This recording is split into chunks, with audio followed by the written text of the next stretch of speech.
Hello, ¿qué tal? Muy buenas noches, Hugo. Muchísimas gracias para estar aquí con nosotros. Por Buenas tus, noches, como muy noche. Para mí, muy noches. por tus latitudes son como las 3:30 de la noche, ¿verdad? ¿Cómo, perdona? Son como las 3:30 de la noche allí. Sí, sí, no, y sin el cómo, son las 3:30 de la noche.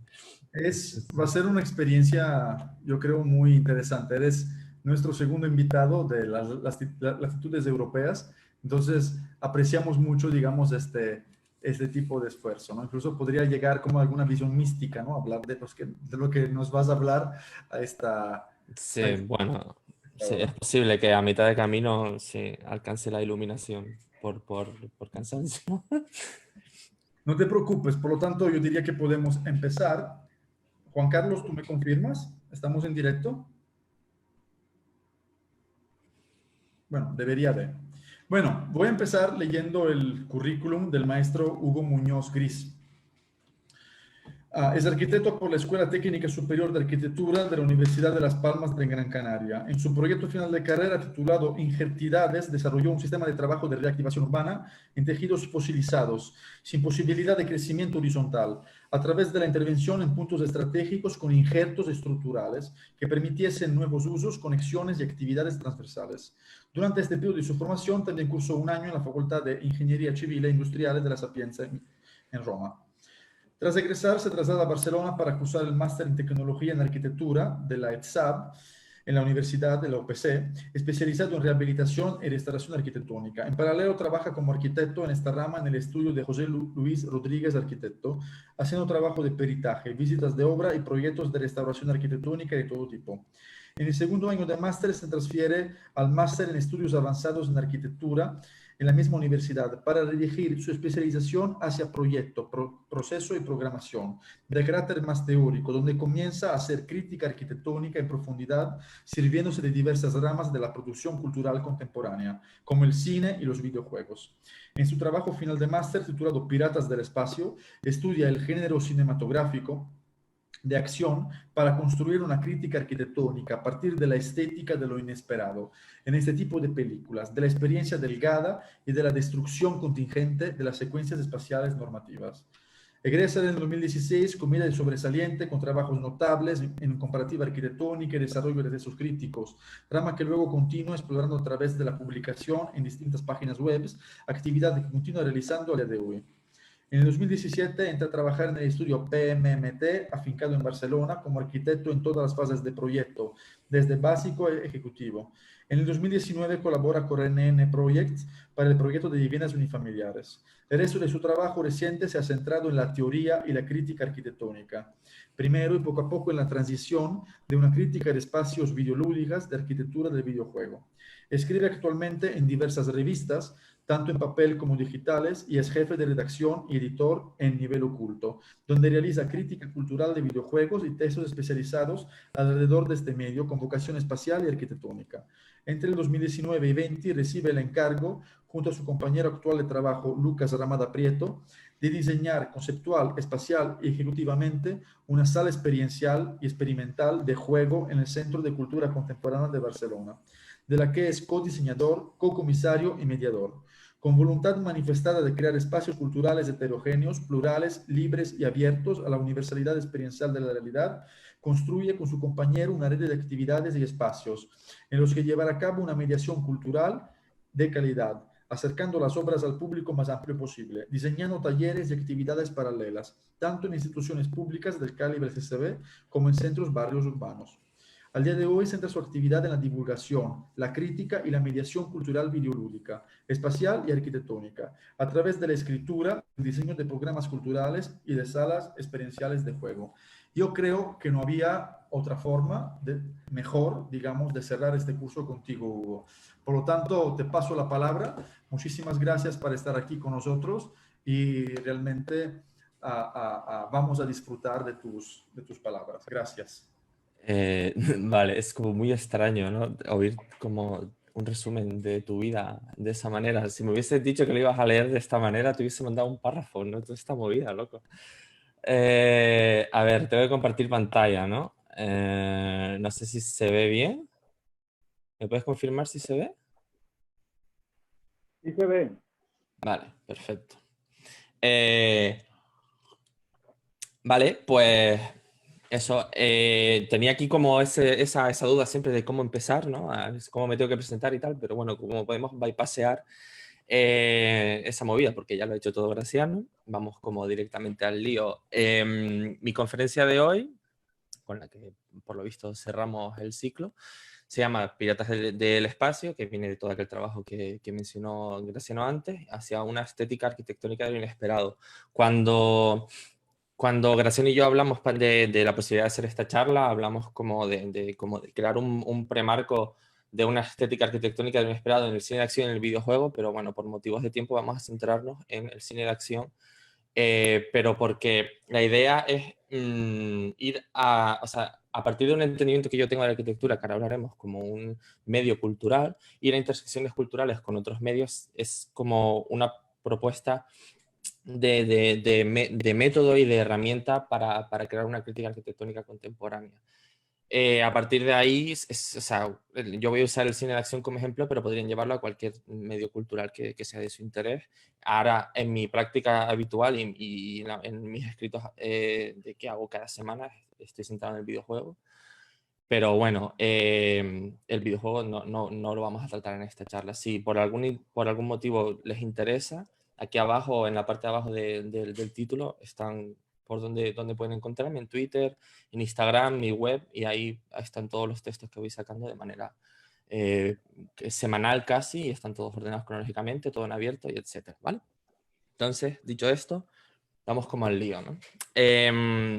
Para mí, la habitación, la casa y la ciudad son más que el espacio que encierran entre sus muros, ¿vale? Son aquello que ocurre en su interior, los eventos que acogen y limitan, y más que una composición estética de los límites, que también lo es, para mí es como la experiencia situada de esos mismos límites de manera existencial.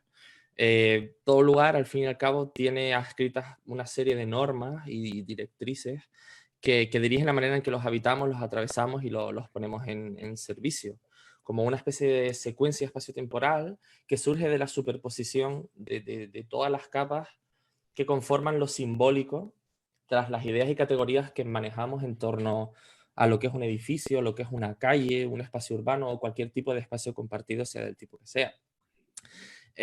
Al final, cualquier espacio admite un enfrentamiento poliédrico, un interrogatorio a su entidad ideológica, política, social, cultural, poética y entre todo ello también material, también física, también ejecutiva, pero en la manera en la que a mí me gusta enfrentar el hecho arquitectónico, lo material es simplemente una capa más, no es la capa superior. Al fin y al cabo, nosotros somos como arquitectas, como un pequeño colectivo que diseña y construye ciudades, pero todo el mundo las vive, ¿no? Todo el mundo las pasea, las usa, las aprovecha, las sufre, las transforma y las cuenta. El espacio arquitectónico es para mí un objeto cultural de enorme complejidad, como una especie de palimpsesto de intervenciones, de imposiciones, de apropiaciones posibles que ocurren cada día, como con cotidianidad. Y pensar y diseñar y construir y criticar la arquitectura, que es lo que yo quiero como el marco general, es el de ir a buscar una crítica arquitectónica contemporánea, que es una crítica entendida tanto desde el acto de escribir, de pensar, de reflexionar, como de construir. Esta crítica debería atender por encima de cualquier cosa a aquello que puede y no puede ocurrir en un lugar, y los motivos detrás de una y otra cosa, ¿vale? Dicho como de otra manera, como la gran frase inicial es una reflexión en torno a cómo vivimos, o de manera más precisa a cómo dejamos y nos dejan vivir, ¿vale? Espera, ¿esto funciona? Sí, se ve bien, ¿no? Vale. El objetivo entonces es dibujar una crítica arquitectónica basada en cómo usamos los espacios. En la tensión entre lo que se prescribe como una actividad concreta para un lugar diseñado, que es como ejemplifica este mítico dibujo de Charles James, de lo que es una casa, como lo predecible que ocurre en una casa, y todo aquello contingente e inesperado que puede sobreescribir los discursos incrustados en un edificio, que es toda esta movida que está pasando en la derecha como ejemplo. Me interesa una arquitectura como verbo.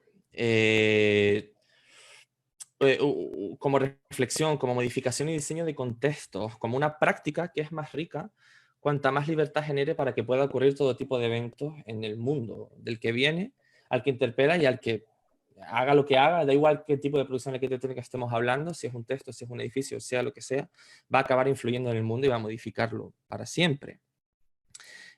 Para ello, como dije antes y como está en el título, vamos a servirnos del cine de acción y de los videojuegos, nos habríamos servido si hubiese habido tiempo, como un territorio de ensayo, ¿vale? Como un territorio de ensayo y de exploración de ese espacio destinado a sus acciones, como un territorio, como un lugar en el que recurrir para inspirarnos, ¿vale? Para criticarnos y para ver cómo acudiendo a otras esferas de la producción cultural, de la que la arquitectura es simplemente una más, podemos encontrar posiciones críticas respecto al mundo que construimos. Y veremos cómo en estas películas los espacios interiores se tridimensionalizan, se redefinen, se reconfiguran constantemente para crear rutas alternativas de movimientos, entradas y salidas inesperadas e inversiones de la clásica polaridad entre espacios servidores y servidos, ¿vale? Veremos también cómo estas películas hacen uso de las calles, de los tejidos urbanos, en fin, veremos cómo muchas, bueno, hay como una selección, pero como esto es como extrapolable a cualquiera en realidad, a partir de los intereses de cada persona. Pero veremos como muchas teorías y conceptos y diagramas arquitectónicos como muy discutidos, como que todos conocemos o que más o menos manejamos, pueden encontrarse como aplicados a la práctica en este tipo de cine, ¿vale? Y lo vamos a hacer en 3 etapas. Primero hablaremos de una idea de qué idea vamos a manejar de soporte arquitectónico, de cómo enfrentar esos contenedores de acciones, de cómo ocurren las relaciones entre espacios y cuerpos y cómo estas relaciones configuran un marco ideológico, un marco político, un marco cultural, un marco social en torno al objeto arquitectónico, al hecho arquitectónico. Es eso que tantas veces se considera un objeto inamovible, que luego vamos a ver cómo estudiando ciertos tipos de acciones muy radicales, como fuerzas imparables, demuestra que siempre hay un margen de apropiación, como una contramedida y una contestación a cualquier espacialización ideológica, ¿vale? Y al final veremos como 4 ejemplos concretos de cruces entre teorías arquitectónicas y escenas de cine, ¿vale? Al final la reflexión es como ¿qué es la arquitectura? Lo que hay a la izquierda, una serie de normas, una manera de usar un objeto concreto, en este caso un edificio o una calle, lo que sea, unas normas prescritas, o lo de la derecha, que es como un proceso, cómo esas normas se aplican en un espacio concreto, cómo es el uso que luego se le da y cuál es el resultado de ese uso. Bueno, seguramente sea un poco de todo, pero la reflexión está ahí y vamos a ir haciéndola poco a poco. Vamos al bloque 1, ¿vale? Que es vamos a dibujar una idea de soporte arquitectónico en cuanto a las relaciones entre los cuerpos y los espacios construidos, ¿vale? Que no tienen por qué ser físicos, que pueden ser virtuales, que pueden ser ficcionales, que pueden ser de todo tipo, porque al fin y al cabo, luego hablaremos de esto, las ficciones forman parte de nuestra realidad, ya son como una especie de catalizador de cómo nos contamos la realidad y cómo nos enfrentamos a ella. Para hablar de los soportes, me gusta siempre empezar por aquí, como diciendo como esta cosa así como muy juguetona, de que a principios de los años 70 el ser humano caminó por la pared, ¿no? Que había pasado algo más de un año desde que la NASA lo llevó a la Luna y cuando una coreógrafa que se llama Trisha Brown hizo algo parecido en la fachada de un edificio del barrio del Soho de Nueva York, ¿vale? La imagen de sus bailarines como conquistando la fachada, esos planos verticales de la ciudad más vertical por antonomasia, Nueva York, ¿no? Es como el epítome de lo vertical. Y que luego tantas veces sería repetida en todo tipo de ficciones, como ya es casi típico en el cine de acción, sobre todo, ver a gente caminando por las paredes, pero aquel día yo me imagino que la gente, porque esto ocurrió allí sin más, y la gente que pasó por allí debió quedarse flipando de ver a aquella gente caminando por la pared, porque de repente el límite, como el límite físico se volvía una posibilidad, y dejó como estas imágenes muy potentes de la izquierda, que bueno, son posteridad ya para la danza contemporánea, el diseño coreográfico y la fotografía urbana, pero la clave de cómo Trisha Brown proyectó esta pieza, que es la que nos interesa más a nosotros, es que a pesar de tener muy pocas directrices para los bailarines, había una troncal que era que mientras bajaban por la calle improvisada entre ventanas y escaleras de incendio y todo esto que se ve aquí, las contraventanas y demás, tenían que hacerlo con absoluta normalidad, como si caminar por la pared fuese lo más normal del mundo, si hubiesen estado por ahí arriba caminando por las cubiertas y bueno, tengo que bajar a la calle, pues bajo por la pared porque es lo más rápido, es lo más cómodo y mira, hoy puedo. Ya desde el inicio, como esto es como la primera intersección cultural que hacemos, ¿no? Como con la danza, con la coreografía, con estudios coreográficos y la arquitectura y las relaciones espacio-cuerpo. Y la obra de Trisha Brown es como muy, muy importante y muy interesante para esto. Es porque es una coreógrafa que desde el principio se había propuesto llevar sus actuaciones fuera de los escenarios, creando todo tipo de piezas en ámbitos cotidianos del paisaje urbano. Su visión coreográfica, de manera muy resumida, prescindía de música, elementos escenográficos, de restricciones técnicas y narrativas, para que lo único que quedase fuese la pura expresión corporal de eso, de un cuerpo relacionándose con un espacio dado. Así que su trabajo tenía dos elementos principales, el cuerpo y el espacio, que es lo que nos interesa a nosotros, a la búsqueda de como una estética inesperada y una crítica arquitectónica. Sobre esa relación, sobre ese cuerpo y ese espacio, a veces ponía una serie de restricciones a priorísticas muy concretas, como podía ser un juego matemático, que es el vídeo de arriba a la izquierda, o la relación entre dos cuerpos concretos, que es el de abajo a la izquierda, o como intentar moverse como el agua, que es el vídeo de la derecha. Eran restricciones muy breves, pero que al final servían como combustible a la experimentación, ¿vale? Cuando se trataba de piezas urbanas, cuando Trisha Brown saca todas sus coreografías a las cubiertas, a las fachadas de la ciudad, esas restricciones ya se las da el propio soporte. Y danzando con y contra esos soportes producía como una crítica urbana en movimiento. Porque asistir al espectáculo mundano en el sentido estético, en el sentido de esa cotidianidad impuesta a los bailarines, de algo como el Walking on the Wall o Walking Down the Side of a Building o el Roof Piece, como que son como piezas como muy míticas de Trisha Brown, desenterraba como la realidad plana, limitada y muy controlada de la experiencia real de la ciudad de Nueva York. Y esta manera de operar en el trabajo de Trisha Brown, al final puede entenderse como un diálogo, ¿vale? Como una confrontación metódica con un espacio base a base de inyectarle contingencias y navegar el resultado con lo que ella llamaba el pensamiento del cuerpo, que básicamente era simplemente lanzarle incógnitas al espacio, no solo para ver cómo el bailarín reaccionaba al espacio, sino cómo el espacio acogía y reaccionaba al bailarín. Bueno, y todo esto es como muy resumible en una frase de Trisha Brown, que ella decía que quería, en su trabajo quería hacer tan visible la estructura como el baile, el soporte como el cuerpo.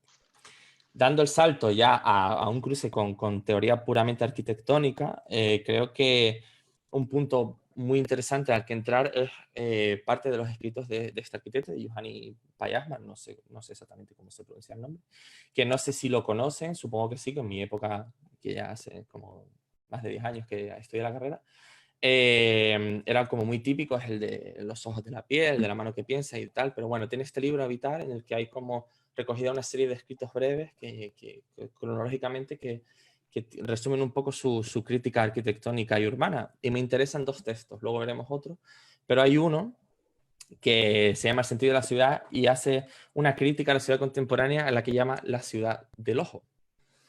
De manera como muy resumida, su visión lo que devuelve es una ciudad como lugar hipermecanizado y acelerado que nos aleja de un contacto íntimo con la esfera material de lo urbano.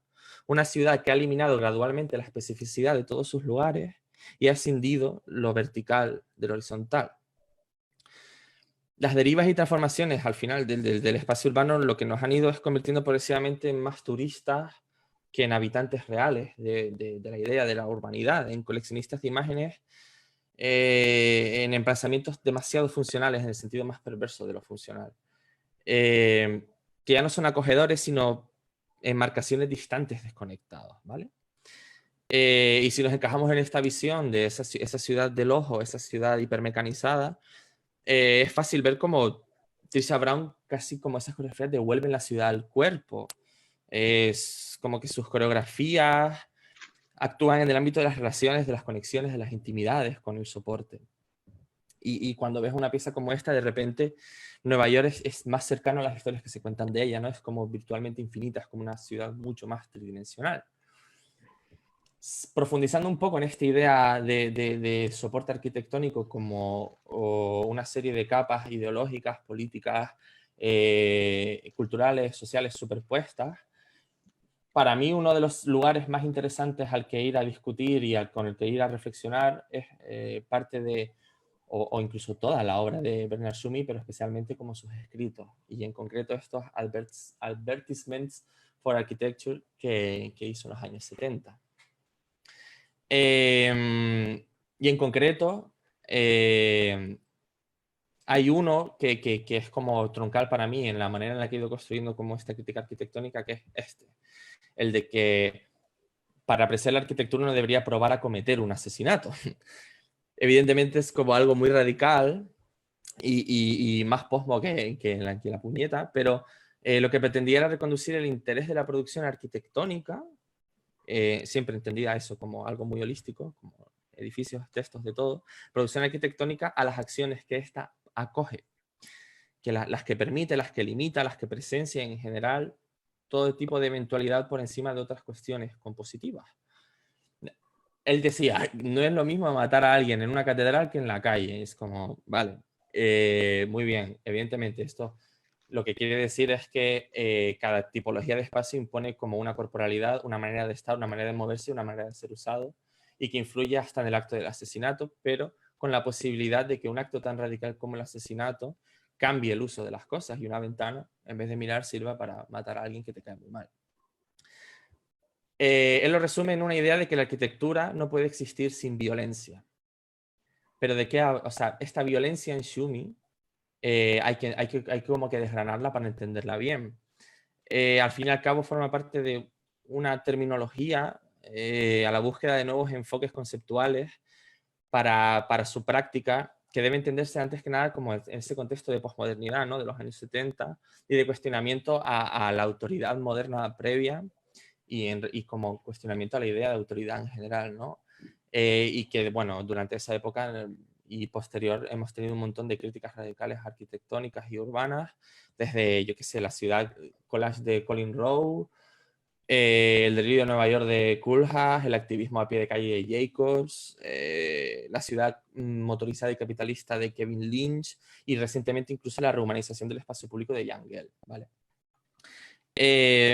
Inmersos en el conjunto de estas teorías, la arquitectura violenta o la violencia dentro de la arquitectura entendida en el marco de lo eventual y lo móvil, lo temporal, es decir, una arquitectura en la que pasan cosas, no es una reducción a un acto brutal de destrucción física y emocional, que también lo puede ser a veces, sino el inicio de una semántica que nos ayude a penetrar en profundidad en la manera en que cuerpos y espacios se relacionan entre sí. Una interacción explicada a partir de la intrusión de órdenes, de un orden en otro, y que es uno de los mecanismos fundamentales del hecho arquitectónico, con toda su carga siempre y marco y político, social, cultural, histórico, ideológico, esto lo voy a decir mucho, ¿no? Y judicial y de todo. Para Tschumi, para condensarlo mucho, la relación cuerpo-espacio estaba jerarquizada, estaba tensionada, y era siempre desigual, y era como algo similar a la relación entre un policía y un criminal, entre un médico y un paciente, entre el orden y el caos.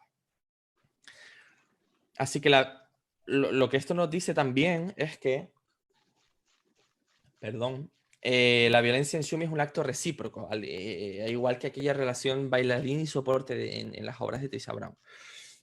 En el momento en el que un cuerpo ocupa un espacio, desequilibra su orden geométrico, desequilibra ese orden geométrico ideal e intelectual y lo aterriza en una de sus posibilidades, ¿vale? Deja de ser un dibujo y una idea y se convierte en una realidad concreta.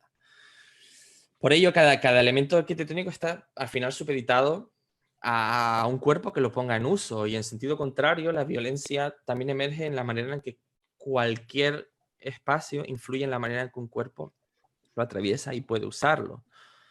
Que básicamente se traduce en todos esos códigos adheridos a cualquier espacio que le dan un carácter, ¿no? Un ambiente, una identidad y unas fronteras actitudinales y ocupacionales. Cuando estamos en un edificio concreto, en una calle concreta, hay ciertos códigos que podemos percibir de manera explícita o implícita que nos influyen. No es lo mismo estar, igual que no era lo mismo matar a alguien en una catedral que en la calle, no es lo mismo estar en un juzgado, estar en una plaza, que estar en tu casa.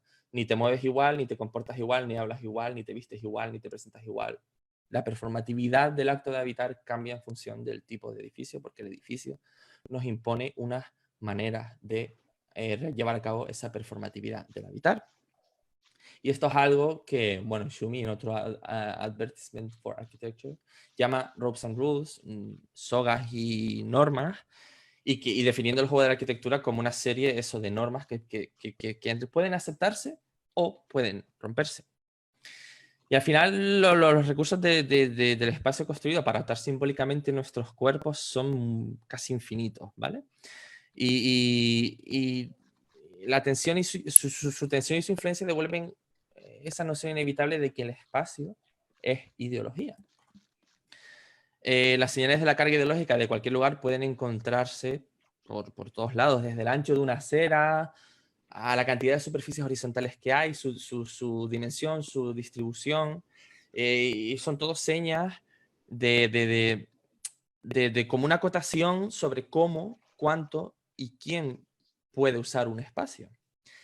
El espacio arquitectónico inevitablemente materializa categorías abstractas, ideas de leyes, de propiedad, de privacidad, de pertenencia.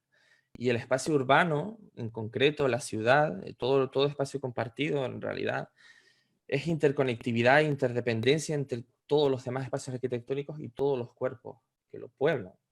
Y materializa, por su parte, ideas de democracia, de ciudadanía, de convivencia, de civismo, de consenso y de cualquier otro valor central a la vida cotidiana de todas nosotras.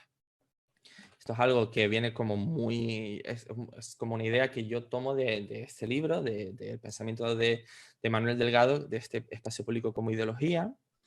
En concreto, para lo que nos interesa hoy, hay dos ideas clave que sacar de este libro. Una que viene en el prólogo de Antonio Miranda, que es otro arquitecto y otro crítico muy importante y muy interesante, que dice que la arquitectura es una síntesis de tres elementos: una infraestructura geográfica, una estructura económica y una superestructura ideológica, y que el espacio nihiliza cuando deviene objeto de necesidad y mata al sujeto de libertad. La otra idea que me gusta, con la que suelo trabajar mucho, es de Delgado, de Manuel Delgado, el autor del libro, que expone un espacio público como discurso, y esto es extrapolable de todo espacio público, ciudad, arquitectura, todo es lo mismo para lo que nos atañe hoy. Y el espacio público como discurso es un conjunto de lugares donde se desarrolla una determinada forma de vínculo social y de relación con el poder, ¿vale? La arquitectura es un artefacto de mediación entre el Estado y la sociedad, entre la gente y la gente, entre la gente y el poder. Porque al fin y al cabo los espacios que genera son el territorio de todo tipo de encuentros, de choques, de conflictos políticos, sociales y culturales, ¿vale? Entonces, si existe una verdad arquitectónica, o si queremos buscarla, si aspiramos a encontrarla, la única verdad posible, que esto es algo que dice Antonio Miranda también, solo puede construirse a partir de la verdad de las víctimas. Porque si no, toda ideología espacial o toda ideología espacializada, toda expresión ideológica en el espacio, acaba por estar limitada al servicio de la reapropiación capitalista de la ciudad, es decir, de un funcionalismo, pero muy concreto, que ya nos quita de habitantes y nos convierte en consumidores. Dicho esto de los soportes, vamos a la siguiente parte, que es las acciones radicales. Para arrancar este bloque de la acción como contrapunto a todas esas capas superpuestas en el espacio, vuelvo un momento a este libro de Payasma, pero a otro texto, como les había dicho antes, que es en concreto la metáfora vivida. Se llama La metáfora vivida. Es otro texto muy interesante y muy importante.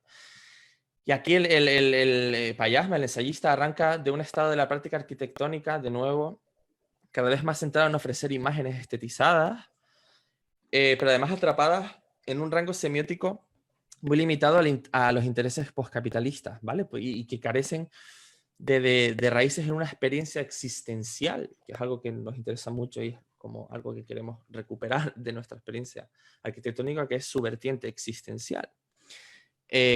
Son imágenes que están encajadas en dinámicas de producción y consumo, y esto es como muy fácil, como muy directo verlo hoy, al menos en mi entorno, no sé cómo serán sus ciudades, pero en la mía, ahora que estamos en este año increíble, entendido como mal, en el que las dinámicas de producción y consumo se han frenado tanto hasta que casi se paran, yo me muevo por ahí y las imágenes típicas del paisaje postcapitalista urbano, todos esos carteles están como congelados en el tiempo, ¿no? Y me están invitando a ver películas que se estrenaron hace 4 meses, a ir a conciertos que no ocurrieron hace 3 meses y a jugar a juegos que hace como 6 meses que salieron, porque los carteles no se cambian, porque todo el paisaje está congelado en el tiempo de su propio fracaso. Con todo esto, Payasmal lo que dice es que la arquitectura, que es como una idea como muy importante con la que quedarnos hoy, es que la arquitectura articula la carne del mundo. Y lo dice como apoyándose en la poética del espacio de Gastón Bachelard y en una de las muchas ideas increíbles de ese libro, que es como muy de cabecera, la poética del espacio de Bachelard.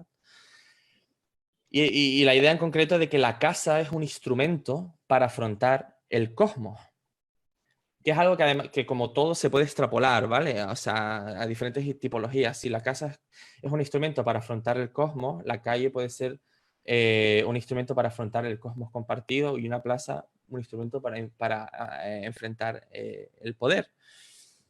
La arquitectura como estructura cósmica, por aterrizarlo un poco más y ir a algo más concreto, no es sino la manera en que refuerza o limita nuestra experiencia de lo real, de la horizontalidad y de la verticalidad, de lo lejano y de lo cercano, de lo que está arriba, de lo que está abajo, todo ese tipo de tensiones, de la derecha y de la izquierda, algo que condensa, ¿vale?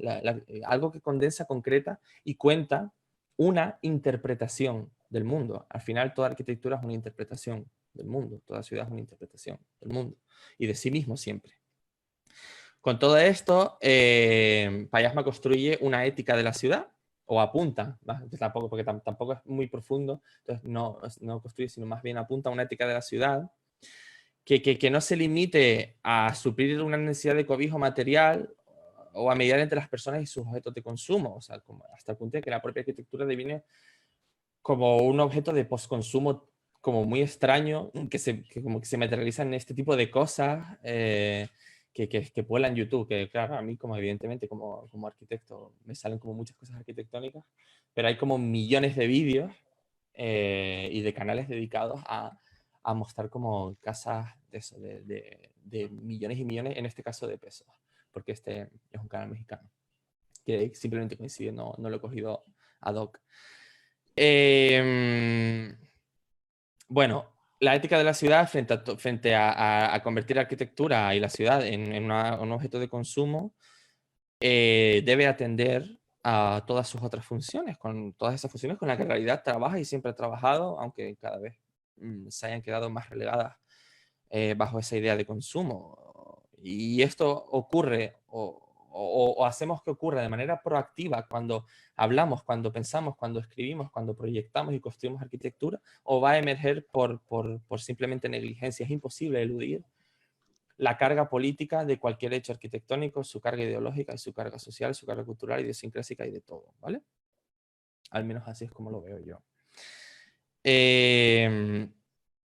Por tanto, podemos decir que la arquitectura tiene lugar en el mundo real de la vida y que como en el teatro de la vida, y que por tanto si hay una función ética, que yo creo que la hay, pero bueno, siempre es mejor hablar en supuestos, si hay una función ética, esta debe consistir en apoyar la vida y realzar nuestra experiencia existencial del espacio, es decir, debe ser mediadora y debe ser una bisagra entre la gente y el mundo, y algo que medie en la experiencia situada de cada persona y apuntarle sus posibilidades de plenitud y felicidad de la manera más holística posible, no solo de necesidades básicas. Y para mí, como el camino más directo que encontré para eso es volver a una arquitectura como verbo, como experiencia de una acción, como un soporte de catalizador de reacciones. Arquitectura como encuentros, como confrontaciones, como cruces, direcciones, percepciones, todo eso que puede ocurrir, que muchas veces no ocurre, pero que en el valor de lo inesperado encontramos nuevas potencialidades arquitectónicas. Y al final, entre lo posible y lo no posible, es como una tensión siempre. Como cuando yo estoy ahí me decían que una escalera puede servir para subir o para bajar, cualquier puerta puede servir para detenerse, parar y limitar, o puede ser una invitación, algo que promueva y conecte. Y todo depende siempre de cómo se use, del cuerpo que lo ponga en uso, de los movimientos que puedan ocurrir, de la eventualidad. Entonces, si volvemos a aquella movida de Payasma, de que la arquitectura articula la carne del mundo, ¿qué pasa si le damos la vuelta a la ecuación? ¿Qué pasa si vamos a buscar ejemplos de cuerpos o de carne del mundo que rearticule la arquitectura que le preexiste? Vale, vamos a ver dos ejemplos de esto. Dos ejemplos que podrían ser otros, pero que son a que a mí me interesan. Uno, un ejemplo de acción como reapropiación de un espacio dado como muy perversa y muy terrible, y otra como muy creativa y como mucho más calentita, ¿vale? Empezamos por la mala, porque yo siempre he sido como que de mejor las malas noticias primero. Vale, para mí, uno de los colectivos de arquitectura como más importantes ahora mismo y vital para entender el estado de la práctica crítica arquitectónica a día de hoy es el Forensic Architecture, y en concreto como el arquitecto que lo fundó, que es Eyal Weizmann, ¿vale? Uno de los arquitectos más importantes de la arquitectura contemporánea. Tiene como un rastro de obra escrita, pero en concreto tiene como en la actividad del Forensic Architecture. Si no lo conocen, les invito como a mirarlo en profundidad, porque tienen bastante obra y es muy increíble. No solo por la estética investigativa que han construido con el tiempo, sino al servicio de que la ponen. Por ejemplo, este ejemplo concreto, el Black Friday, lo que hicieron fue investigar los bombardeos en Palestina por parte del ejército de Israel a base de mapearlos a partir de las estelas de humo captadas con los móviles a pie de calle. Bueno, una movida increíble. Solo ver el proceso es como, bueno, increíble. Pero bueno, lo que nos interesa a nosotros más hoy es como, parte de, como del gran interés para mí de esta charla, de darles esta charla, es como darles como muchas referencias, bibliografía, autores y tal, para que tengan hilos de los que tirar y luego ya crear como su propia movida. Entonces, de Eyal Weizmann, del fundador de Forensic Architecture, me interesa muchísimo este libro. A través de los muros, de cómo el ejército israelí se apropió de la teoría crítica postmoderna y reinventó la guerra urbana, ¿vale? Es muy útil, no solo por estudiar y ver de cerca las tácticas de ocupación, de usurpación y destrucción y reconfiguración del territorio palestino por parte del ejército de Israel, sino por ver cómo explícitamente y manifiestamente todas sus tácticas de guerra urbana están fundamentadas en teorías arquitectónicas, filosóficas y territoriales. El libro está construido en torno a un montón de entrevistas que Eyal Weizmann tuvo con miembros del ejército de Israel, y que ellos cuentan cuál fue su proceso. Y lo que describe de manera general es como un ejército invasor, como un enjambre de pequeñas células independientes que atravesaban el entorno construido de Cisjordania, creando sus propios caminos. Atravesando muros, forjados, suelos, su uso de la ciudad era como absolutamente ajeno a la normalidad dictada por el tejido de sus calles, de sus llenos y vacíos, de todas esas dicotomías típicas del espacio dentro-fuera, lleno, vacío, público-privado, en fin. E imponía como su presencia como destructiva y fagocitante, ¿vale?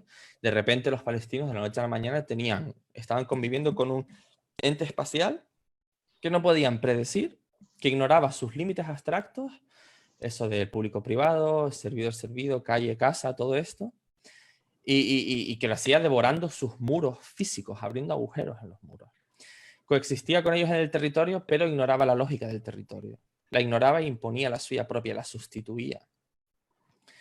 A través de las entrevistas que hay en este libro, el concepto clave es el de la geometría urbana inversa, ¿vale?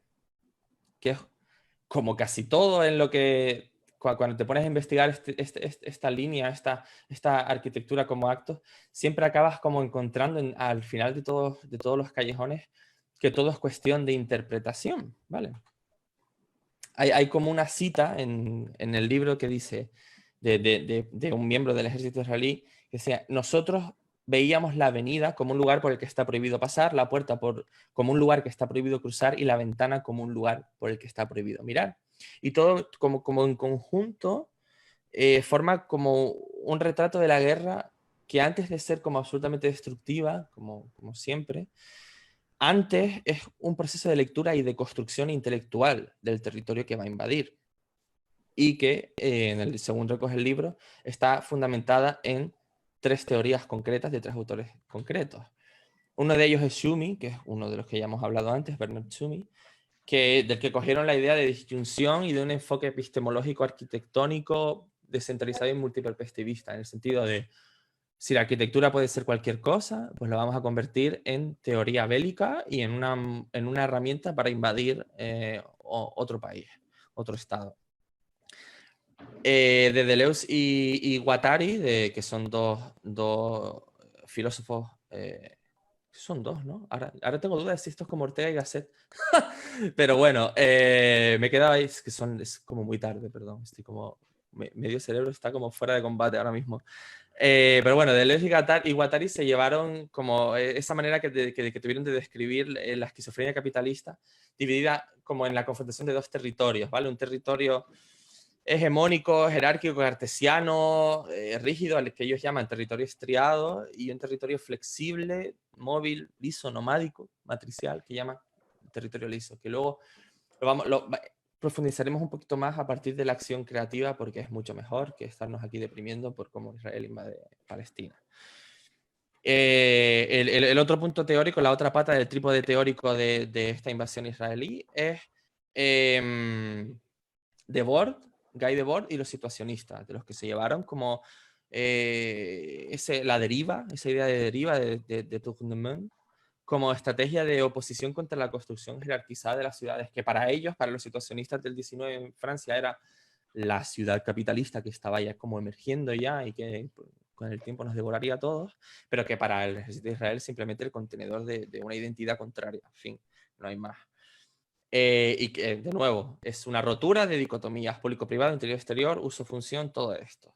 Y que no deja de ser como un enfrentamiento a la arquitectura, con pensamiento arquitectónico, puesto al servicio de una perversidad destructiva absoluta, como alienante, letal. Bueno, ellos lo llamaban un mundo militar de fantasía, ¿no? Transparente y absolutamente navegable, al que yo añado como absolutamente sometido y perverso, cada uno que lo termine de aterrizar. Al final, la guerra contemporánea es profundamente urbana, ¿no? Todas las imágenes que nos llegan, filtradas por el medio que sea, es el de una ciudad en ruinas, como el campo, como el campo de batalla de la guerra contemporánea, pero realmente la ciudad ha sido siempre un campo de batalla ideológico, y la manera en la que se ha producido la historia de la forma urbana está encajada en proyectos ideológicos.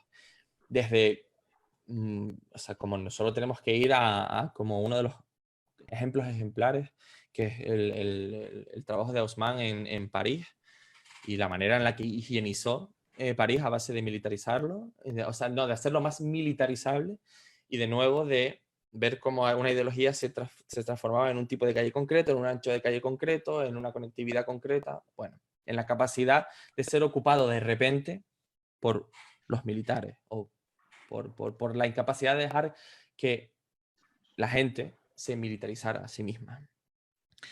Y al final, eso, como la historia de la retícula urbana, que es como simplemente como epítome, no, como metonimia del plano urbanístico, del master plan, es una historia llena de brutalidades e imposiciones, ¿no? De regularizaciones, de sectorización de cuerpos, de ser una herramienta para el proteccionismo de privilegios, para una eugenesia tipológica, y que nos ha devuelto y nos ha llenado el mundo de suburbios. de suburbios y de ficciones de comunidad protegidas detrás de muros, ¿vale? Tanto físicos como simbólicos. Todo muro es físico y simbólico a la vez. Pero esta idea de geometría inversa no siempre tiene por qué ser perversa. Se le puede dar la vuelta a la ciudad de manera creativa, de manera identitaria y de manera como constructiva, al menos comunitariamente constructiva. Para mí el mejor ejemplo de esto es el skate, la cultura del skate, ¿no? Que es como una cultura profundamente urbana, que nace de la ciudad y que actúa sobre la ciudad y que evidentemente es muy compleja. Yo no soy skater, tengo como un acercamiento muy intelectualizado a la figura del skate, pero que creo que es un lugar al que ir para ver como relaciones entre espacios y cuerpos urbanos como muy, muy concretos, muy especiales y muy contingentes. Y que tiene como una práctica de, como un toque de apropiación muy parecido a lo que hablamos de Trisha Brown al principio, y de esa danza entre un cuerpo y un soporte urbano como lleno de restricciones que se acaban convirtiendo en el combustible de la experimentación. El skate es como uno de mis intereses ahora, actuales, entonces lo he incorporado aquí porque, bueno, esto es como parte de mi pensamiento actual. Y el autor para mí como más interesante para cruzar arquitectura y skate se llama Ian Borden, y tiene como un libro, es un arquitecto que se ha dedicado casi toda su carrera a investigar y estudiar el skate como forma de apropiación urbana. Y está todo recogido en un libro que se llama Skateboarding and the City, como muy interesante.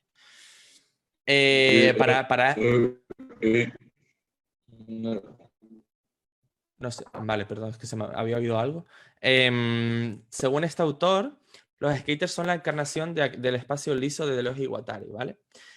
Superimpuestos sobre el espacio estriado, ¿vale? ¿Qué quiere decir territorio estriado y territorio liso? El territorio estriado es el que supedita cualquier movimiento posible, sea lo que sea, un cuerpo, si es espacio, una idea, si estamos hablando del territorio de retórico de una discusión, lo que sea, supedita el movimiento a puntos dados a priori.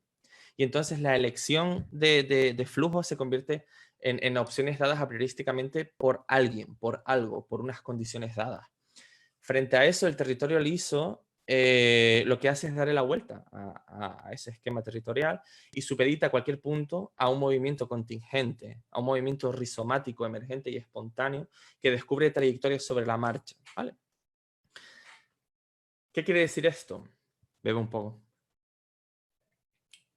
El espacio del skater no resulta de una proyección y como de la proyección de la representación intelectual impuesta en el territorio, sino que es un espacio que se ejecuta, que existe en el mismo momento de su ejecución y dura lo que dura un salto, una grindeada por una barandilla o la bajada por el borde de una piscina seca, ¿vale? Y esto tiene mucho que ver con las teorías del sociólogo Henri Lefebvre, un sociólogo francés que tiene este libro como también muy, muy, muy de cabecera, que es La producción del espacio, en concreto la producción del espacio social, y que, bueno, si cruzamos el skate con Lefebvre, que es lo que hace Ian Borden todo el rato, lo que devuelve es como piratería espacial, ¿no? Pura piratería espacial sobre un espacio físico que estalla en millones de posibilidades, como estamos viendo aquí en el Fully Flare, que como de manera muy poética, ese estallido de posibilidades de repente se convierte en un estallido real y bueno, la ciudad salta por los aires.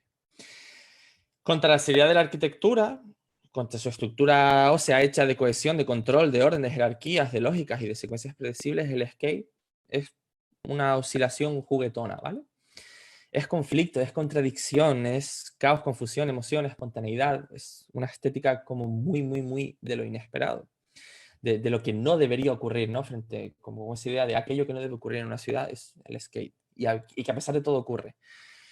Contra una arquitectura de grado cero, que significa una construcción de espacios con una sola función absolutamente predecibles y organizados y que reducen esa experiencia urbana a la pura lectura de signos, de directrices imperativos de consumo, el skate es una crítica arquitectónica, o puede verse como una crítica arquitectónica puesta en práctica radical, como en el mismo momento de su ejecución.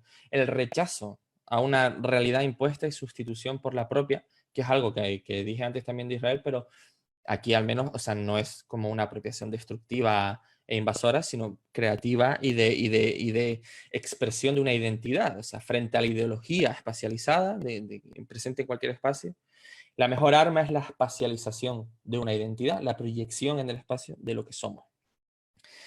Y una capacidad que al skate le viene, y esto no escapa a nadie, de su carácter anormativo, de su existencia en los huecos de la ciudad, y en ese carácter que a veces se tira de criminal, pero como una palabra criminal que siempre está es como relacional, es relativa a una legislativa concreta impuesta sobre el espacio compartido por el poder fáctico. Como un concepto de lo criminal, que es como un hilo del que tirar muy increíble para encontrar formas alternativas de usar el espacio y que no dejan de ser, como cualquier uso alternativo, una crítica a la manera en la que lo usamos con normalidad.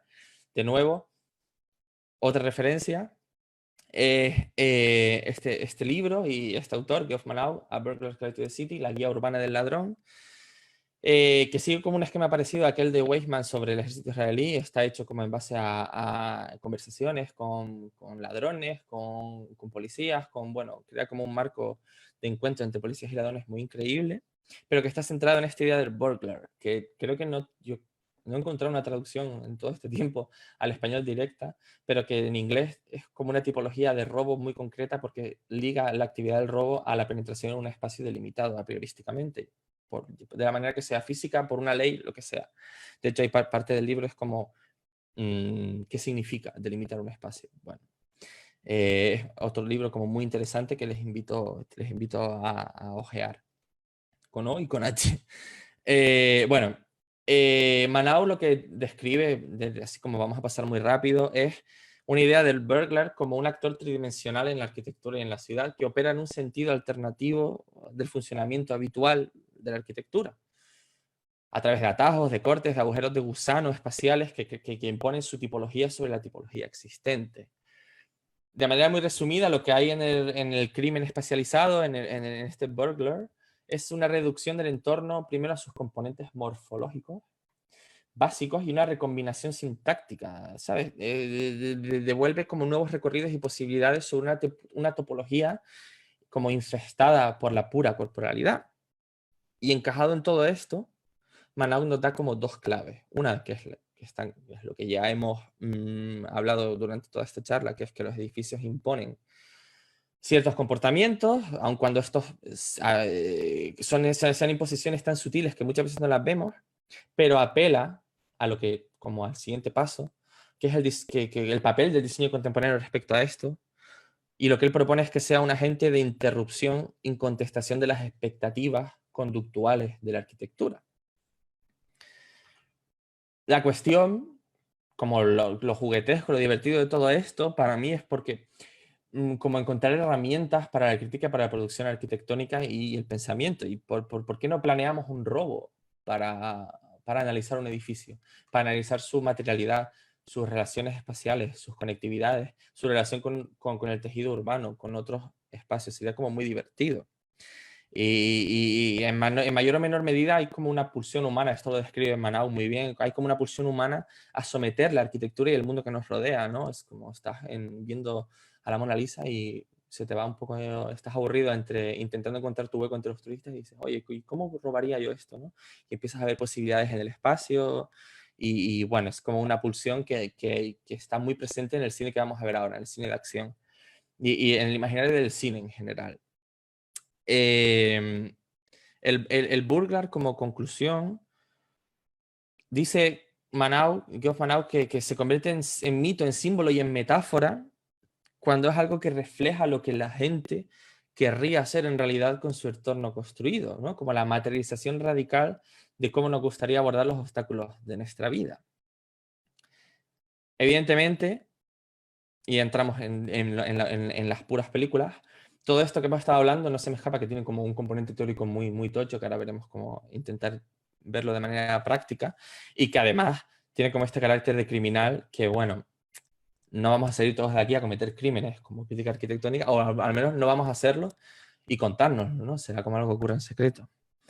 Pero la idea del Burglar como mito ideológico, como héroe, como a contrapelo de lo que la ciudad dice sobre sí misma, es a fin de cuentas como una ficción más con la que convivimos, ¿no? Y al igual que la ideología, la política y la ley superimpuesta en el mundo nos define y define la manera en que nos relacionamos entre nosotras y con los espacios, las ficciones que lo inscriben y las ficciones que el mundo inscribe son también un ingrediente insalvable en la manera en la que interpretamos y pensamos la realidad. Podríamos triangular aquí durante horas la validez académico-ensayística reflexiva de las películas de cine de acción o del videojuego, o de cualquier tipo de intersección cultural como terreno para una crítica arquitectónica y para un estudio profundo arquitectónico. Pero vamos a ver pasear eso y simplemente vamos a ver de cerca a las películas, ¿vale? La primera de ellas, vamos a ver 4, va a ser como muy rápido. La primera de ellas es como la que siempre se ha dicho, bueno, siempre, como alguna gente ha dicho,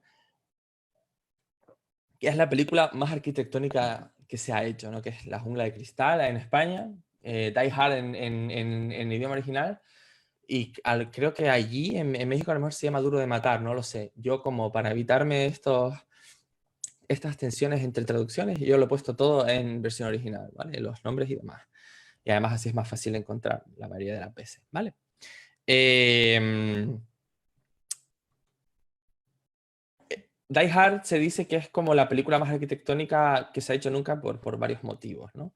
Uno es lo que el propio Geoff Manaugh, el de antes, sintetizó en la idea de espacio Nakatomi, ¿vale? Que toma el nombre del edificio en el que ocurre la película, que es una ficcionalización de un edificio real, que es el Fox Plaza de Los Ángeles, como una versión posible de lo que puede ocurrir en ese edificio de manera inesperada y contingente. El protagonista, John McClane, en su lucha contra un grupo terrorista de ladrones que ha entrado mientras tenía una fiesta de Navidad, se convierte en esta película en un virtuoso de la navegación espacial, ¿vale? En una infraestructura corporalizada de movimientos sin inhibiciones, sin límites, sin normas, como aquello del ejército. Bueno, perdón, tenía que haberles pasado. Estos son como unos diagramas que hice yo sobre la película.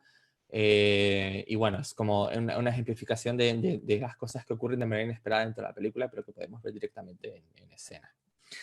En la necesidad que tiene el protagonista de esta película de ir y venir por el edificio, se ve obligado a invertir su geometría, a tener una geometría arquitectónica inversa, porque las vías normales de circulación están tomadas por el enemigo, lo cual a su vez le da el beneficio de la sorpresa, ¿vale? Lo imprevisible, emergente y contingente le hace ubicuo, hace que esté en todas partes a la vez y lo hace ilocalizable. Hace que pueda aparecer en cualquier momento a través de cualquier pared, de cualquier forjado, de lo que sea. Y el cuerpo de McClane, encajado en aquella idea de arquitectura que articula la carne del mundo, el cuerpo de McClane trasciende su condición de carne del mundo y pasa a ser el edificio, su cuerpo. Y pasa a ser él el que a través de la rearticulación del uso del edificio articula la carne de sus enemigos. El espacio de Nakatomi, como concepto, es el espacio de la improvisación, de la infestación corporal y de la apropiación más íntima posible. Pero también es un ejemplo de cómo lleva la acción a lugares habitualmente olvidados de la arquitectura, de esos lugares simplemente necesarios, ¿no? Que normalmente están ligados a la tensión entre espacios servidos y servidores, que se invierte cuando McClane sube por escaleras de mantenimiento, por huecos de ascensor, usa tuberías, fosas de ventilación, bueno, todos esos grandes vacíos, todas esas tripas de los edificios que normalmente no tienen un uso concreto y que además están cargadas, como este espacio fantasma está cargada de una historia como muy concreta, cargada de ideología como también muy concreta, porque viene, como estamos viendo aquí en la sucesión de plantas, viene de aquel espacio negro que escondía recovecos por los que se movía el servicio de los edificios, como de toda esa carne, todos esos cuerpos que la arquitectura se ha comido históricamente para sobrevivir y para llegar a nuestros días. Y que a día de hoy es un espacio fantasma que ya no contiene, ha ido perdiendo cuerpos, se ha ido automatizando y cambiando la carne del mundo por tecnología, pero que sigue siendo infrautilizado y que no deja de ser, como las tripas de la arquitectura, un lugar de oportunidad, al menos tal y como Macri nos demuestra con su radical infestación de ese espacio de la automatización, de la instalación, de la tecnología, todo esto. Aquí lo que ocurre es que ese mismo espacio tecnológico, que lo que hacía era permitir una estética desarticulada, porque independizaba todos los ámbitos de un edificio entre sí, que es lo que Koolhaas describe en su Delirio de Nueva York a través de la estética de interior y exterior de los rascacielos, en los ascensores y demás. McLean es lo contrario, es una articulación absoluta en la ausencia de estética. Como son espacios no estéticos que son invisibles a la realidad habitacional de un edificio, la articulación es absoluta cuando él los convierte en nuevos flujos dentro del edificio. ¿Vale? Si en vez de acudir a las relaciones entre espacios servidores y servidos nos quedamos simplemente con cómo se usa un espacio concreto, para mí como yo desde pequeño siempre he estado como fascinado con Jackie Chan y como considerándolo el mayor arquinauta, ¿no? Conocido. Como anecdóticamente, él, en su intento de separarse del mito que va antes de él, que es Bruce Lee, lo que hace es desarrollar como todo un trabajo coreográfico que le viene de su trabajo en la ópera sí, en la ópera, pero no en la ópera como se entiende en China, es como muy diferente a como si estuviese, yo qué sé, en Turandot, no, no es esto. Bueno, lo que hace es como que sus escenas de peleas y persecuciones convierten cualquier espacio en un teatro lleno de acción, como en la mejor versión del carnaval arquitectónico que es el cine de Hong Kong. Viendo algunas de sus películas, es casi imposible no pensar en ciertas arquitecturas contemporáneas que están ocurriendo en la dislocación de los órdenes espaciales tradicionales como método para explorar nuevas formas de ocupar y utilizar espacios, que de esto sabrá muchísimo más recién que yo, que porque para mí uno de esos lugares más interesantes es la arquitectura doméstica japonesa, por ejemplo, y en concreto la arquitectura de Sou Fujimoto, la arquitectura temprana, no lo que está haciendo ahora, que yo ahí ni entro ni salgo, la arquitectura temprana de las casas experimentales de Sou Fujimoto y ese corpus teórico breve que dejó, que se llama Futuro Primitivo. Como cruzado el Futuro Primitivo de Sou Fujimoto con las películas de Jackie Chan, lo que menos es como un Jackie Chan como un superhabitante, como una carne del mundo que devuelve la arquitectura a ese estado antes de la disociación, antes del corte de las dicotomías que exponía Payasma. Y lo devuelve a la tensión entre lo horizontal y lo vertical, lo lejos y lo cerca, lo arriba y lo abajo, el suelo y la pared, dentro y fuera, ¿vale? Es como un cuerpo fugaz, acrobático, tridimensionalizador, que encarna una visión de la arquitectura, de la calle y de la ciudad como un conjunto de habitaciones conectadas, de puertas que siempre invitan, de ventanas que siempre están abiertas. Y su filmografía es un registro práctico de aquello que Luis Kahn dijo de la habitación, como la manera en que estaba ligada a un uso apropiado, pero que el uso apropiado se lo daba el cuerpo, se lo daba el acto de habitar, que no estaba predefinido a priorísticamente, y que esto se puede ver en la manera en la que él construye bueno, el gran epítome de la casa Fisher, ¿no? que es como pura superficie esperando a ser habitada y a ser colonizada. Bueno, al final es eso, como un uso no a priorístico que no limita y no impone un orden territorial estriado, ¿no? Para Jackie Chan el espacio es lo que necesite en cada momento. Como aquella casa, aquella casa conceptual de Sou Fujimoto, como muy increíble, que es esta de aquí, que es como pura superficie, en la que simplemente cada superficie está definida por lo que ocurre en cada momento. Y puede ser un comedor, puede ser una sala de estudio, puede ser una cama, puede ser el lugar donde el gato está durmiendo. ¿Vale? Cuando salimos ya afuera, cuando dejamos el espacio interior y salimos a la ciudad, el eje de la piratería espacial en el cine de acción suele ser el tejido relacional entre construcciones. Las porosidades del tejido, sus transversalidades, sus tensiones, entre llenos y vacíos, dentro y fuera, público-privado, todo esto que ya he mencionado unas cuantas veces.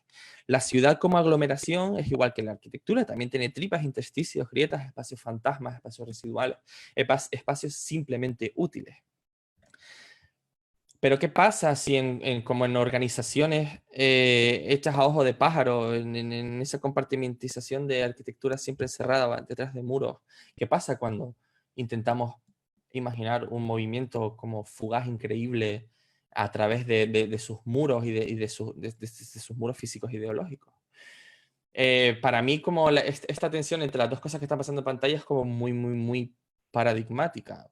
La pianta grande di Roma de de Giovanni Battista Noli, siempre me sale Gian Battista, pero no es mi amigo, así que es Giovanni Battista Noli, que es una planta de Roma del siglo XVIII, en la que detrás de como la apariencia monumental, física, sólida de una Roma con miles de años, había una red de conexiones, de caminos ocultos, hechos de claustros, de patios, de callejones, de tiendas, de espacios públicos, de espacios por los que se podía transitar. A la derecha lo que hay es como una escena como de las persecuciones a pie como más míticas del cine de acción, que corresponde a una película que se llama Point Blank, en el que el protagonista y uno de los antagonistas se persiguen por un suburbio típico americano. Y que es como muy curiosa la manera en la que lo describe el guión, que lo describe como la orden que da el guión para construir todo esto es como una descripción de algo borroso, de pura energía cinética, de dos meteoritos atravesando a toda velocidad un suburbio americano y pobre de aquel que se cruzará por delante.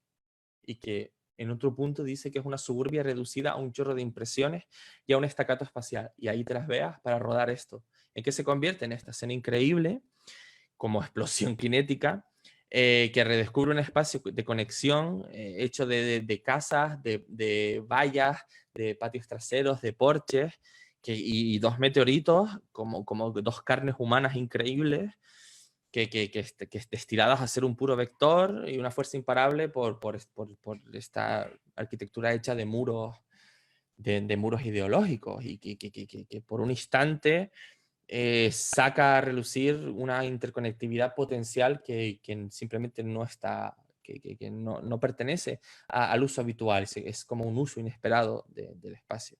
Y que ya no hay imágenes en este tipo de paisajes cuando durante ese fugaz instante de usarlo, solo hay impresiones, conexiones, relaciones y energía. Y el último ejemplo es como el análogo, pero en tejidos urbanos como mucho más compactos, ¿vale? Cualquier ciudad compacta tiene detrás un laberinto infraestructural, ¿vale? Lo de antes. Residuos, recovecos, instalaciones, desacuerdos entre lo legal y lo físico, diferencias en altura. Bueno, todo ello conforma una topología de enorme complejidad, normalmente infrautilizada, una topografía de esquinas, de bordes, de superficies, de plataformas, que son como los bolsillos espaciales de la ciudad. Correr, saltar, entrar y subir y bajar por lugares por los que no se debe, por los que es inesperado hacerlo, por los que nadie esperaría que existieran estos tránsitos, es para el cine de acción una versión como muy hipervitaminada y muchas veces violenta de aquello de Trisha Brown bailando en el espacio urbano, algo que expresa, como que grita continuidad, densidad, conectividad de unos espacios que normalmente no vivimos de manera conectada, densa y conectiva. Hay una idea de antes, o sea, una idea del libro de antes de Manaus de que cada tejido y cada arquitectura produce un tipo de crimen y que el crimen lo que hace a su vez es resaltar nuevas potencialidades dentro del espacio.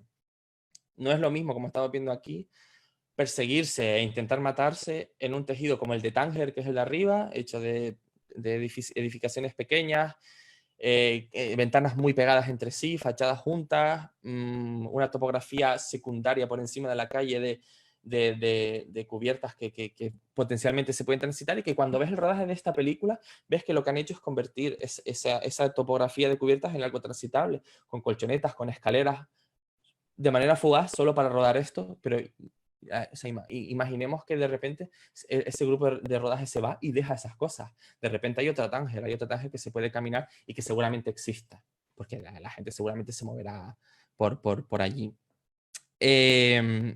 Al final, esto se puede cruzar con otra idea de Sufuyimoto, de ese futuro primitivo, que es el de la casa como ciudad y ciudad como casa. De nuevo, seguramente Naceno estará como muy harto de ver esto. Pero que para mí no es solo como algo que ocurre a nivel interpretativo o propositivo, sino que va más allá, ¿no? Que es una cuestión de gradaciones, de espacio telescópico, de cómo los límites entre categorías espaciales tienen muchas veces más que ver con preimposiciones que con la realidad de nuestra experiencia física, urbana y arquitectónica existencial. Y aquí ya vamos como al final, con lo que quiero cerrar toda esta charla y toda esta chapa que les he metido, con 2 citas, ¿no? La primera es de, para mí, la urbanista más importante del siglo pasado, que es Jane Jacobs, que tras años de estudio y de lucha por la ciudad y por entornos urbanos cada vez más complejos, plurales y heterogéneos, que es precisamente, o sea, ojalá hubiésemos tenido eso y no lo que tenemos como construcciones de ciudades contemporáneas, lo condensó en una frase que decía que la razón de ser de la ciudad es su multiplicidad de elecciones. Y esto es algo extensible a cualquier rama de una práctica arquitectónica dedicada a interpretar y modificar el mundo que le rodea. Eso, da igual que sea pensándola, escribiéndola, construyéndola, proyectándola. Hemos hecho un recorrido para entender esta multiplicidad de elecciones como razón de ser de la arquitectura y del espacio compartido. Hemos hecho un recorrido por una manera específica de entender la arquitectura y su práctica como una crítica de la realidad, como un acto de mediación entre la gente y el mundo, como herramientas para afrontar el cosmos, y todo ello enmarcado en la pura relación entre cuerpos, o sea, entre los cuerpos y los cuerpos y el espacio. Para ello hemos ido a interrogar a los soportes para ver cómo influyen en los cuerpos, a cómo la materialización de cualquier espacio es un conjunto de prácticas y tensiones ideológicas, políticas, sociales, culturales de todo tipo, y cómo muchas veces las imposiciones y los dispositivos de control conductual ocultos bajo el tejido construido pueden llegar a extremos de mucha perversidad.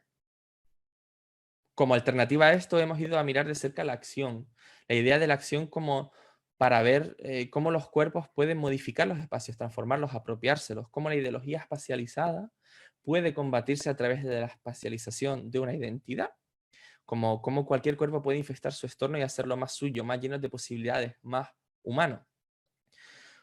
Cómo todo puede ser una cuestión de oportunidad, de existencia entre las grietas de una urbanidad cada vez más asfixiante, o al menos así la veo yo, cada vez más asfixiante, más objeto de consumo, más territorio de una guerra sociopolítico-cultural. Si el espacio espera un comportamiento de nosotras, hacer aquello que no debería ocurrir, aquello inesperado, es la mayor de las críticas arquitectónicas. Una experiencia radical, personal, identitaria, compartida, relacionada, interdependiente, situada y continuada, que existe en la fugacidad de sí misma, en la manera en la que lo usamos, en la manera en que nos encontramos, en la manera en que usamos juntas un espacio. Una piratería del mundo congelado y previsible que nos rodea, congelado en el fracaso capitalista, desde toda una poética urbana fosilizada, usurpada, vendida, transformada en objeto de consumo. Y hemos visto, por último, como la ficción, en este caso el cine de acción, pero puede ser cualquier, como he dicho antes, como entre la arquitectura como medio cultural, puede en su intersección con cualquier otro medio cultural, produce ideas, produce inspiraciones, produce críticas. Hemos visto cómo el cine de acción puede ser un festival de movimientos posibles, de ensayos arquitectónicos y urbanos, de teorías espaciales enfrentadas a los límites de sus potencialidades prácticas. A esos momentos en que, en vez de ser lecturas intelectuales superpuestas sobre una cotidianidad arreglada desde todos sus bordes, pasan a ser actuaciones de una identidad, a una proyección muy, muy, muy personal en el espacio, ¿vale? A una infestación de libertad entre las capas de la ideología dominante, bueno, todo esto que les he dicho siempre, que bueno, en realidad es como un disco rayado. La ficción, al final, inseparable ya de nuestra experiencia de la realidad, nos abre las puertas del mundo para que lo interpretemos, para que lo pensemos, para que lo transformemos, para que sea catalizador de nuestras reflexiones. Y solo nos basta con salir a vivir, a jugar, a mirar, a escuchar, a leer, lo que sea, para criticar nuestra arquitectura. Y en esto último encajo mi última cita y el final de la charla. Una cita de Charles Baudelaire, como ese poeta rabiosamente urbano, excesivo, maldito, ¿no?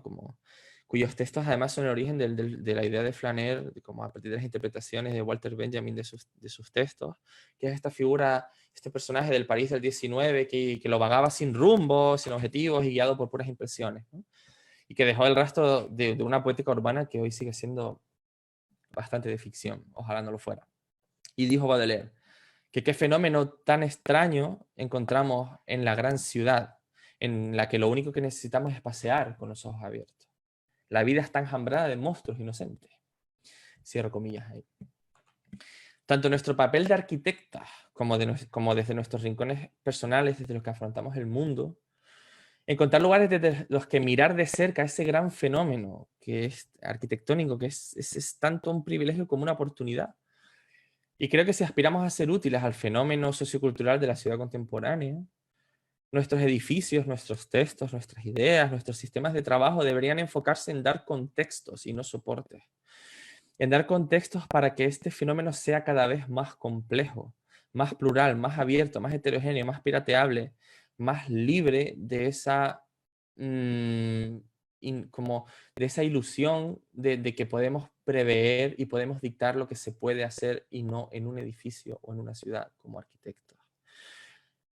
Creo que lo que más podemos aspirar es a dar contextos, a mediar entre la gente y sus ideas de libertad, sus conflictos, sus choques, sus sueños, sus aspiraciones, sus sufrimientos, sin intentar predecir lo impredecible y encajadas en una producción del espacio como una cadena de impresiones, de aportaciones y de encontronazos, de un montón de actores que en el momento de vivir crean aquel soporte sobre el que están viviendo. Es decir, una arquitectura violenta, pero felizmente violenta, y un mundo cada vez más inocentemente monstruoso.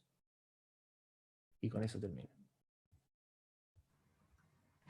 Bueno, Hugo, muchísimas gracias por, por tu aportación. Creo que estas cosas que esos puntos que tocaste en diferentes partes de la charla, el tema que el espacio es el resultado de una ideología, que el espacio, la ciudad y la arquitectura materializan unos valores, que el espacio público como ideología, yo creo que es algo muy interesante, algo que de una cierta forma hemos tratado en este curso, ¿no? Donde hemos dicho que cada sistema arquitectónico de una cierta forma no es otra cosa que la expresión, ¿no? Como la materialización de una determinada posición social, cultural, ética, moral, ¿no? Hacia el mundo, ¿no? Y que por lo tanto realmente cada gesto que hace un arquitecto, un urbanista, quien planea la ciudad, quien se ocupa de ciudad y de arquitectura, realmente tiene luego unas repercusiones, ¿no? Sobre el mundo, ¿no? Y es una materialización de una cierta forma de esta forma de ver, ¿no? Como la arquitectura y el mundo.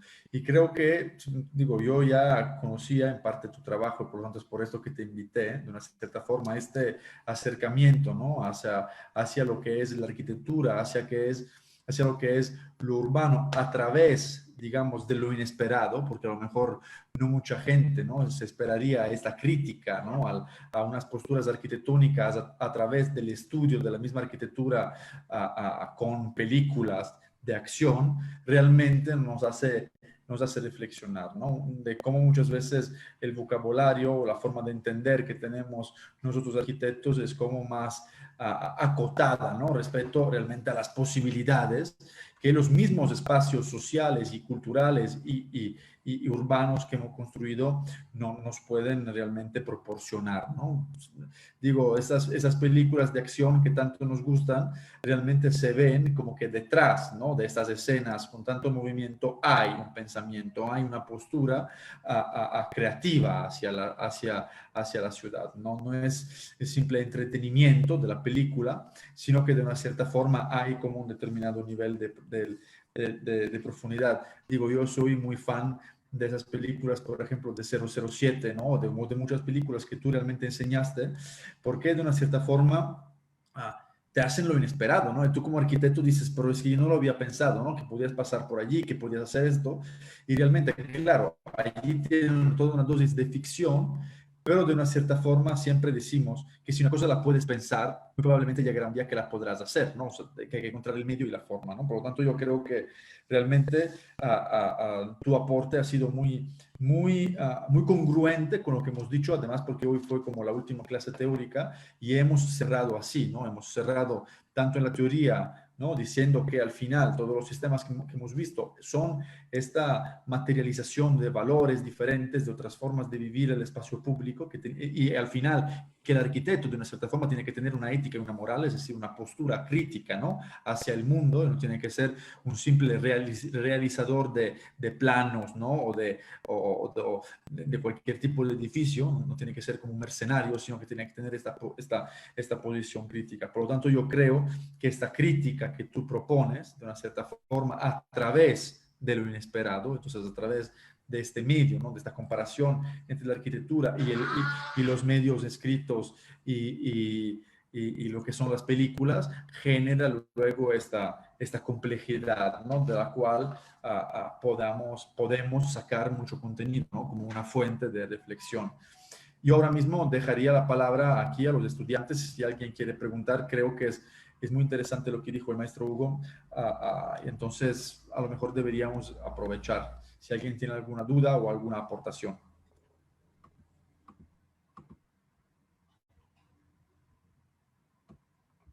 Los dejaste sin palabras, ¿eh? Bueno, no pasa nada. A veces hay, a veces no hay. Bueno, entonces, Hugo, yo realmente te doy muchísimas gracias. Al final sí alcanzaste a llegar al final de tu charla. Digo, a lo mejor ahora apagas la cámara y te Ahora desmayas. colapso, sí, ahora... Colapsos de En, cerebro. en realidad finjo que estoy despierto, pero estoy dormido ya. ¿Tienes algún contacto eléctrico, ¿no? Que te está dando Sí, descarga sí, por sí, ahí. sí. Muchísimas gracias, Hugo. Ha sido un gusto escucharte otra vez y, digamos, poder aprovechar, ¿no? De todos sus contenidos. Y entonces, te mando un saludo y espero podernos ver pronto. Un saludo de vuelta y espero que nos vamos pronto, que nos veamos pronto yo también. Tengan cuidado con la vida y con el mundo que nos ha tocado vivir ahora mismo y a cuidarse muy fuerte. Hasta luego, Hugo. Que Gracias. pases bien. Hasta luego, que vaya muy Gracias, bien. buenas Hasta noches. luego, buenas noches. Buenas Bye, noches. bye. Bye.